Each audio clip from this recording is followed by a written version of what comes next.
boys and girls, welcome back to Mrs. B's Book Club. Today I have got a classic story for you. It's one I used to read when I was a little girl. It's called The Tiger Who Came to Tea and it's by Judith Kerr. Now you'll see on my book there's a special gold sticker that says it's the 50th edition, which shows just how long this story has been going. So I hope you enjoy this one as much as I do. Let's give it a go. The Tiger Who Came to Tea.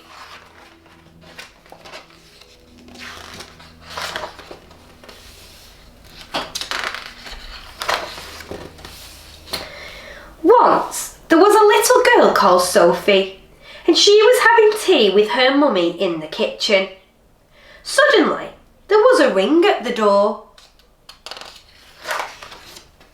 Sophie's mummy said, "I wonder who that can be. It can't be the milkman because he came this morning.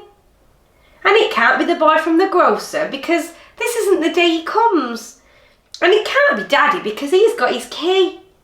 We'd better open the door and see." Sophie opened the door and there was a big, furry, stripy tiger. The tiger said, "Excuse me, but I'm very hungry. Do you think I could have tea with you?" And Sophie's mummy said, "Of course, come in." So the tiger came into the kitchen and sat down at the table. Sophie's mummy said, "Would you like a sandwich?"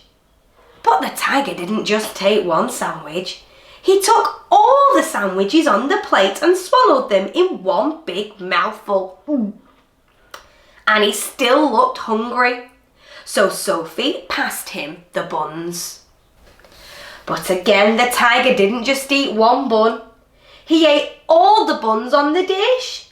And then he ate all the biscuits and all the cake until there was nothing left to eat on the table.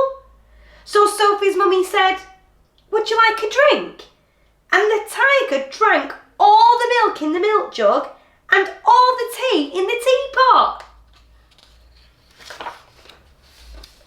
And then he looked around the kitchen to see what else he could find. He ate all the supper that was cooking in the saucepans and all the food in the fridge. And all the packets and tins in the cupboard. And he drank all the milk and all the orange juice and all Daddy's beer and all the water in the tap. Then he said, "Thank you for my nice tea. I think I'd better go now." And he went. Sophie's mummy said, "I don't know what to do. I've got nothing in for Daddy's supper. The tiger has eaten it all."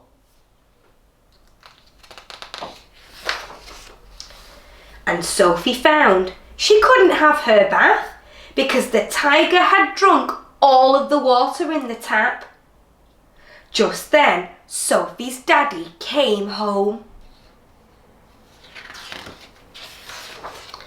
So Sophie and her mummy told him what had happened and how the tiger had eaten all of the food and drunk all the drink. And Sophie's daddy said, "I know what we'll do. I've got a very good idea. We'll put on our coats and we'll go to a cafe." So they went out in the dark and all the street lamps were lit and all the cars had their lights on and they walked down the road to a cafe.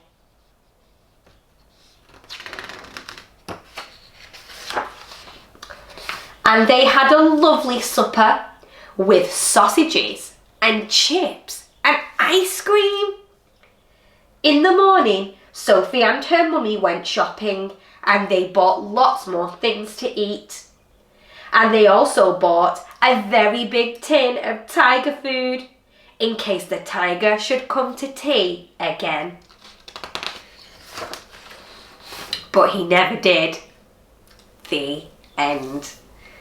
Oh, I think that is such a brilliant story. Imagine if a tiger came to your house for tea and ate everything that you had. You'd have nothing left, wouldn't you?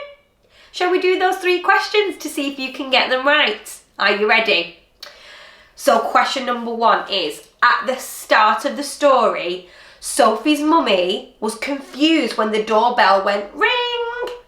And she thought it could be 3 people. But which 3 people did Sophie's mummy think could be at the door? Have a little think and I'll check inside to see. Okay, so the first person Sophie's mummy thought it could be was the milkman. But she said it can't be the milkman because he came this morning. Then the second person Sophie's mummy thought it could be was the boy from the grocer. But it couldn't be the boy from the grocer because that's not the day he comes. And the third person Sophie's mummy thought it could be was Daddy, but then she remembered it can't be Daddy because Daddy's got his key. So the milkman, the boy from the grocer and Daddy. Shall we do question number 2? Question number 2 is a bit of an easy one, but let's see if you can remember. Question 2. Why could Sophie not have her bath? Why could she not get in the bath? Let's take a look and see. Have you remembered? Sophie couldn't have her bath because the tiger had drank all of the water in the taps. So there was no water for her to have her bath. Oh dear me. And question number 3 is, can you remember what Sophie had for her tea from the cafe? What did she choose off the menu? Let's have a look. I'm sure it was one of my favourite things. Let's have a look. Sophie had sausages and chips and ice cream. Delicious. That sounds lovely. Okay, boys and girls, I do hope you enjoyed this classic story, The Tiger Who Came to Tea. And I will see you on my next story in a couple of days. Bye everyone.